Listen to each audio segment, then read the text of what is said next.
දැන් මේ බන්ධනාගාරවල ගරු ඇමතුමනි கௌரவ அமைச்சர் அவர்களே, இலங்கையில் உள்ள சிறைச்சாலை முறைமைக்குள் சிறை கைதிகள் அல்லது சந்தேக நபர்களை தடுத்து வைப்பதற்கான இடவசதியை பார்த்தால் ஏறக்குறைய 10,500 பேரை மாத்திரமே தடுத்து வைக்க முடியும். ஆனால் தற்போது 38,000த்திற்கு அதிகமானோர் சிறைச்சாலைகளில் தடுத்து வைக்கப்பட்டுள்ளனர். இது மிகப்பெரிய அளவிலான எண்ணிக்கையாகும். அதாவது ஒருவருக்கான இடத்தில் 4 என்ற அடிப்படையில் தற்போது சிறைச்சாலையில் தங்க வைக்கப்பட்டுள்ளனர். இதன் காரணமாக சிறைச்சாலைகளில் கடும் இட நெருக்கடி ஏற்பட்டுள்ளது. இந்த நெருக்கடியினால் உள்கட்டமைப்பு வசதிகள், மருத்துவ வசதிகள் மற்றும் கைதிகளுக்கு வழங்கப்படும் ஏனைய சேவைகள் ஆகியவற்றில் பெரும் பாதிப்புகள் மற்றும் சிக்கல்கள் உருவாகியுள்ளன. 10,500 பேர் கொள்ளளவு கொண்ட சிறைச்சாலை அமைப்பிற்குள் 38,500 பேர் வரை தடுத்து வைக்கப்பட்டிருப்பதால் எழுந்துள்ள இந்த இட நெருக்கடியை குறைப்பதற்கு ஏதேனும் ஒரு திட்டத்தையோ அல்லது நடவடிக்கையோ எதிர்காலத்தில் முன்னெடுக்க நீங்கள் உத்தேசித்திருக்கின்றீர்களா? දෙයක් ඔබතුමාලා ක්‍රියාත්මක කරන්න ඉදිරියේදී එම වැඩපිළිවෙලක් තිබෙනවද? ඔබතුමා කියන එක හරි තදබදයක් තිබෙනවා. ඒ තදබදය මැඩලා நீங்கள் கூறுவது சரிதான்.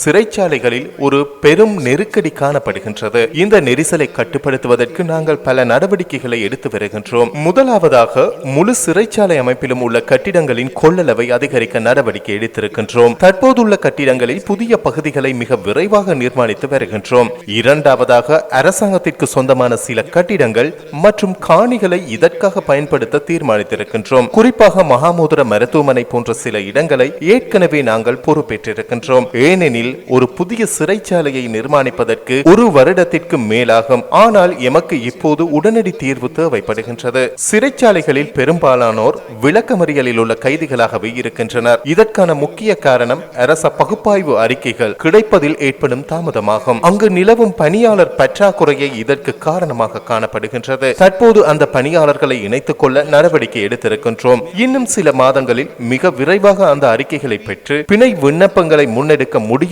என நம்புகின்றோம். கடந்த வருடம் சுமார் 16,000 முதல் 17,000 கைதிகள் வரை சமூக சீர்திருத்த நிலையங்களுக்கு அனுப்பி வைக்கப்பட்டுள்ளனர். இந்த வருடமும் அந்த எண்ணிக்கையை அதிகரிக்க நடவடிக்கை எடுத்து வருகின்றோம். போதைப் பொருள் தொடர்பான வழக்குகளில் பிணை பெறுவதற்கு மேன்முறையீட்டு நீதிமன்றக்கு செல்ல வேண்டிய ஒரு சட்டம் தற்போது நடைமுறையில் உள்ளது. அதனை திருத்தி மேல் நீதிமன்றத்திலேயே பிணை பெறக்கூடிய வகையில் சட்ட மாற்றங்களை செய்ய திட்டமிட்டிருக்கின்றோம். ඒ පනත සංශෝධනය කරන. එතකොට හයිකෝට්ටෙන් අප ගන්න පුළුවන් තත්ත්වයක් නිර්මාණය කරන්න. ඒ වගේ වැඩ කටයුතු කීපයක් අපි කරගෙන යනවා මේ තදබදය අඩු කරන්න.